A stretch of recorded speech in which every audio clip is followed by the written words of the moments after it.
All right, Alexander, let's answer some of the questions, all the questions that came in during our live stream with Garland Nixon.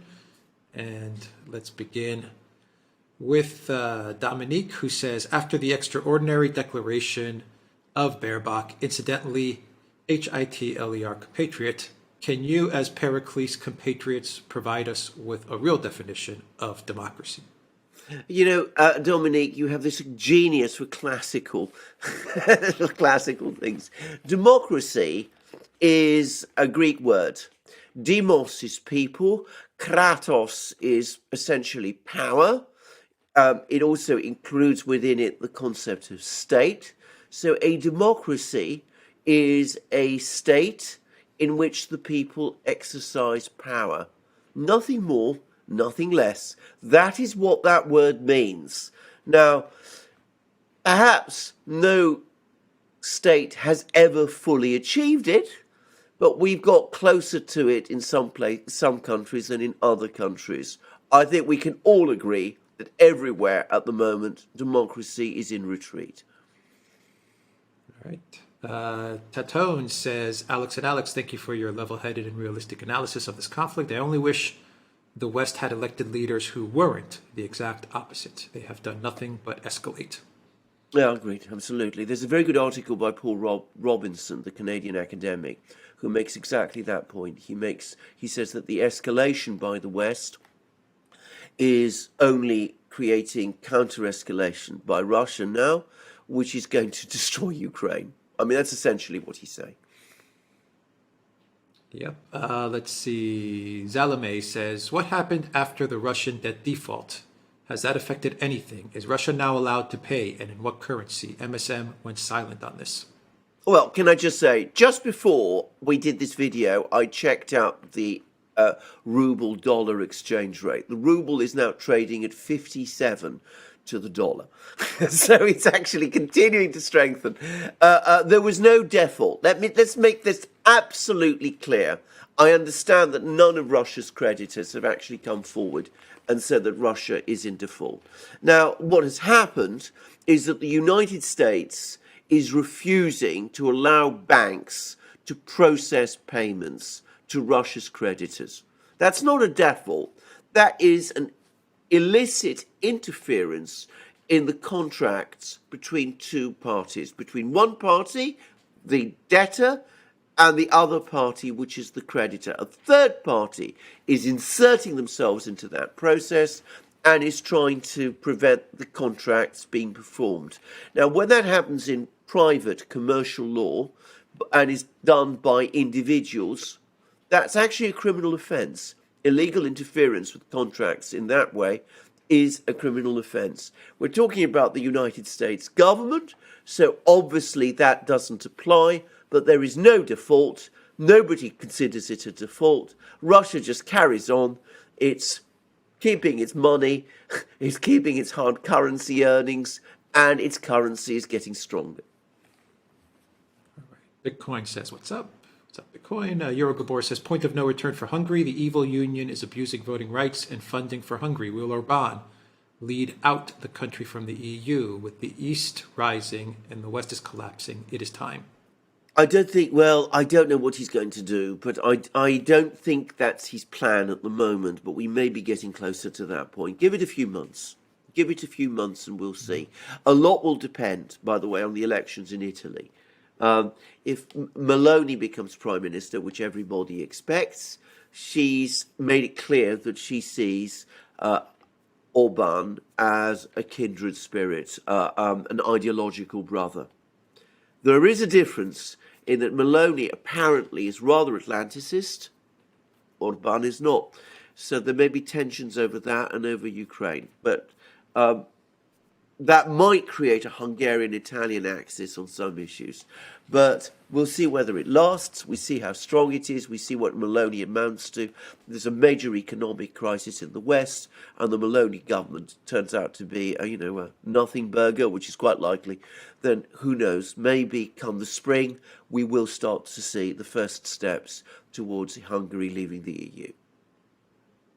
All right. Ronald B. says, would Russia be able to tolerate a much weakened, much diminished Ukraine that nevertheless continues to assert it is at war with Russia until all the territories, including Crimea, are returned. You know, this is the fundamental question. Russia, let's be clear about this. It's not, engage in circumlocutions. It's about to annex or unite or absorb, choose whatever word you like, Donbass, Kherson region, Zaporozhye, that part of Nikolaev region, which it controls. Ukraine is not going to recognize that. If Ukraine keeps fighting, if it continues attacking these places, there's just been a statement from Peskov, Putin's spokesman, who says at that point, the Russian constitution kicks in. It's an attack on Russia itself. Now, how can Russia, in that case, stop? How can Russia stop if there is a country that is continuously attacking Russian territory? I don't think it can. I think it will continue all the way to Kiev and beyond. Right. Summer of 1970, thank you for that super sticker. Tado Man, thank you for that super sticker. David S., thank you for that super sticker. Sanjeva says, hope you will get better soon, Alexander. God bless. I am better. I'm already better, actually. And by the way, let me take this opportunity to thank all those people who've written to me suggesting various cures and treatments. I've followed some of that advice and it's been effective. NN, thank you for that super chat. Volcanus says, Grand Rising all, Godspeed. Nick Prohorov, thank you for that super sticker. Red Viking says, in Norway, the state will lend you money for energy bill. Will lend you money? Well, that's a new one. I mean, all of these things leave me speechless. I'm in Britain. I've just been following the financial statement, the budget, if you like, of our new Chancellor, Kwasi Kwarteng. To my way of thinking, this is, witchcraft economics. I mean, I can't begin to express my own incredulity at what is being done. Now, I don't want to make predictions. I don't want to be a doomsayer. I don't know how. Maybe things will turn out otherwise.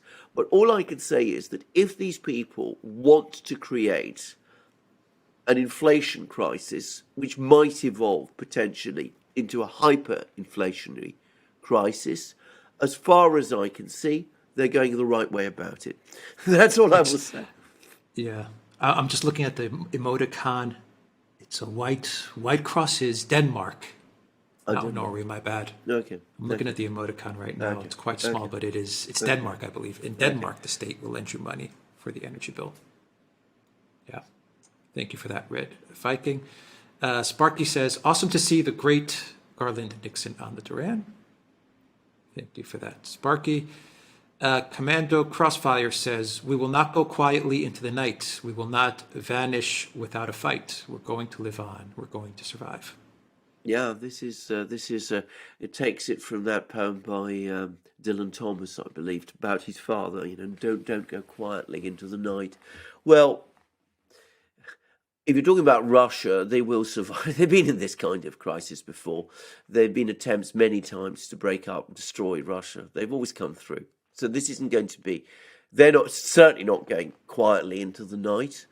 The big question is, we're not, in my opinion, in the West, threatened with, annihilation. Oblivion doesn't threaten us. No one wants to destroy us. The question is, what are we going to do to ourselves? And that's the big question. Now, if we in the West stand up, if we push back against this, if we push back against the foolish policies that our governments are following, then perhaps, hopefully, maybe we can bring us back to some sort of even position. But anyway, thank you one way or the other for that. Danielle says, what are your thoughts on the prisoner exchange? I think it was a huge... We answered that. Yeah, we did answer. I think it was a huge PR disaster, by the way, not first one. Ramzan Kadyrov, by the way, after we did that program, I read a statement that he made. He's absolutely incandescent about it, as many Russians are. But I think Garland explained it very well. This is almost certainly a very complicated deal involving lots of parties, and we can't really assess it because we don't really know every element and point of it. Sal Good says, Mother Europe needs a Caesar to unite her people, expel the invaders, crush the liberal order, and put society back on the rails. We don't need a Caesar. I mean, that's a very dangerous idea, at least I think so. I mean, what we need is a return to our states, our democracies, our constitutional systems, our laws. I mean, that's what we need to do. We need, as people in our respective European countries, to take back control. That was the slogan that was used that united the British people during the Brexit referendum, or at least united a large part of a majority of the English people, and brought about the Brexit vote. That is what we need to do. Tatone says, really love Garland's point about the West being against the clock. In U.S., Congress will be more anti-war with Joe Kent and J.D. Vance elected. Whether they can stop war hawk neocon leadership is an open question. Absolutely. I have to say, not for the first time, the great hope for the West is in the United States. I say that not because things in the US are well. On the contrary, that's where the danger also comes from. But look at the state of Europe at the moment. If you're going to stop a slide to disaster, there is much more political activity and vitality in the US at the moment than there is in Europe. LK, thank you for that super chat. Jen Judy, thank you for that super sticker. Nick Prohorov, thank you for that super sticker. Scarlett says, thanks for having Garland Nixon on the Duran. I'm a big fan of all three of you. Appreciate all your work. Thank you, Scarlett, for that. Azed50 says, regarding the EU eliminating the veto option, nothing like crushing democracy to save democracy. There's no pretend it's anything to do with saving democracy. I mean, they're doing all the things that they've yearned to do. And they're doing it, this crisis is the crisis that goes on giving to them, if you think about it. Yeah. Raphael says, wonderful guest. Thank you. Gunslinger says, thank you for this post. Great. Thank you, Gunslinger. Not a band account says, how soon will the Ukraine counterattack Moscow? I mean, I think they're already there, aren't they? I'd heard they'd already penetrated the Moscow ring road. The Kremlin is already in sight, I hear. Putin is packing his bags. They're in Lubyanka as we speak. Tsar Alexander says, Western media be like the Ukrainian Aryan super warriors will seize Vladivostok in no time. Absolutely. I mean, it's tomorrow probably. Sancheva says, I hate this prisoner swap, especially since it involves 5 commanders and 108 members of that A battalion. I understand Russia wants their servicemen back, but extremely bad PR and demoralizing. Bad soft power planned by Russia. Yeah, well, you should just see what Kadyrov has said about this. I mean, he was talking about an insult to the Chechen people, and those who are responsible will be made to pay, and that he's going to call Putin about it. So, I mean, there's a very great deal of anger about this in Russia, and not just from people like Kadyrov, but from many people. All I will say is I am sure what Garland said is right. This is a complicated deal. Saudi Arabia and Turkey have both been involved, and there's probably all kinds of things being agreed behind the scenes which people don't fully, which we don't know about.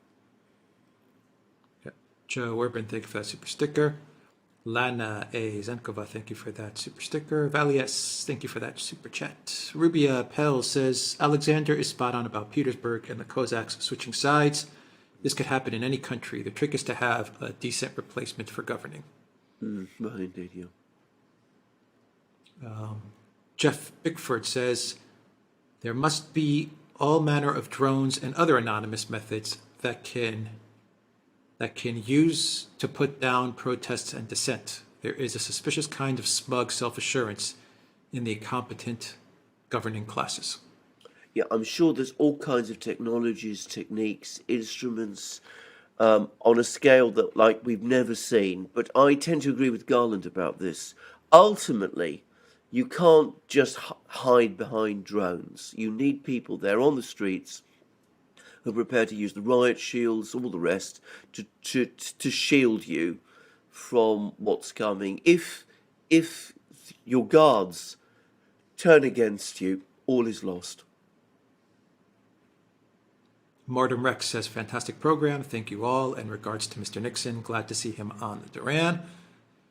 Tabernac says, all empires fall in the end due to logistics. True enough. Very true, actually. Linda Petit, thank you for that super chat. Elza, thank you for that super sticker. Dante's Inferno, thank you for that super chat.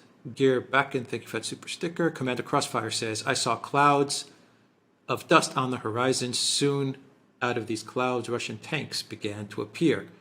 The Russians have sent in their reserves. I said to our chief of staff and realized that we had lost. Quote from some book about World War II, I presume. Yeah. Elena, thank you for that super sticker. AD says, please do an interview with Jay Dyer. He is very easy to find on the web. Yes, we've got him in mind. We've got him in mind. Cool Roy says, MAGA is not communism. Woke is communism. Mm-hmm. Yep. Thank you for that, Cool Roy. Darren Lucas, thank you for that super sticker. Mark Hughes says, thanks, gents. Jamila Asfu says, thank you, gentlemen. We love you. Red Z says, you have to live in reality. The 2-mile radius around you. Take care of your immediate community, and we'll all get through this event. Thank you for that, Red Z. A different perspective says, the price of de-dollarization is war. Libya, Venezuela, Iraq, etc. Xi told his citizens this 2 years ago. Their economies are adjusting to this. Ours not. Yeah. I mean, I don't disagree with any of that. I mean, I don't know that it's necessarily going to, I mean, that it requires war. But certainly they are adjusting. We've discussed this in many programs, actually. The one thing I will say is this. If this thing is managed well, it doesn't need to create chaos. But that requires everybody, including the US, sitting down and working out how to manage the transition from a dollar system, which I believe isn't working well for the United States itself anymore. I mean, you notice what Garland said about this financialized economy that has emerged in the United States. It's only because the dollar system has made that possible. Do away with that, and you might actually start to see reindustrialization begin to take hold. The problem is, what some people in the US are trying to do is that they're trying to protect and preserve and prolong this system beyond its natural lifespan. And that is very dangerous. GEC 812 says, regarding Garland's point about a different party, there are some in Congress and Senate who speak up against the deep state, Ukrainian intervention, rather than supporting the other side, and media demonize and or ignore them. Yeah, that's true enough. Thank you very much for that. Matless X says, Romania 1989, the people hit the streets around Christmas, so we have recent evidence of winter revolutions. It's absolutely true, yeah. Yeah, it's absolutely, I remember it well. Pasha Moyer says, how deep do the parallels go between the fall of other totalitarian regimes in history and what we suspect will happen next spring? Parallels are huge. They have a consistent quality. I mean, what I will say is, one of the infallible signs that a regime is about to fall is growing dissension within its elite. And you can see that in the United States too. When people are arguing, when the elite itself is fracturing, and you can certainly see that, that is a sign that the system itself is becoming less stable. Emery Chen says, what do neocons and neolibs really mean when they say China, Russia, I guess is what they mean. Yeah. China, Russia represents an existential threat to the U.S. and collective West. What they mean is that it represents an existential threat to their project. I mean, let me repeat again. Neither the Chinese nor the Russians are out at this time to conquer, subjugate, destroy the West, the United States, anything there. I mean, they know that this is well beyond their power, and why would they want to do it anyway? But if you have a neocon mindset and you believe in hegemonism, globalism, all of those things, then these two great powers are a massive obstacle to what you're trying to achieve. In fact, they're an existential threat to your project. X99G says, we all know that till the US, UK, Europe is at life, there will be no peace or prosperity. The awoken countries, they will come after the arrogant Westerners. Yeah, I mean, I can see that. As a Westerner myself, I want to say this. I think that if we just get past this idea that we have to cling on to some kind of hegemony, we have lots of things going for us in the West, which we could do very well, the United States especially. But I completely agree. At the moment, Western foreign policy is the major cause of division and crisis in the world. When I say Western, I mean neocon globalist foreign policy, which has captured the foreign policy of the United States and via the European Union, that of Europe as well. Summer of 1970 says, no one should ever sit in this office over 70 years old. That I know. Dwight D. Eisenhower. Thank you for that. Matless X says, the real question is, what did Saudi Arabia get out of this prisoner swap? That's a very good question, which we don't know the answer to. But be absolutely sure they have got an awful lot. The Saudis are not going to give and take back nothing. Lada Moreau says, the prisoners exchange shows Russians and Ukraine in different lights. Ukraine torture and execute POWs, but Russia treats POWs with dignity and humanity. I hope that this opens some eyes in the West. Yeah, well, it won't open many eyes in the West, but it might open eyes in Ukraine, and that's the point that Garland made over the course of the program. Ruby Appel says, great show, guys, very enlightening. And Elza says, bright side of the sad reality, our children will be able to say to theirs, when I was little, I didn't have enough to eat. Eat what is served. Quite, gosh. And on that note, we will end this Q&A. Thank you very much to everyone for their questions. Take care.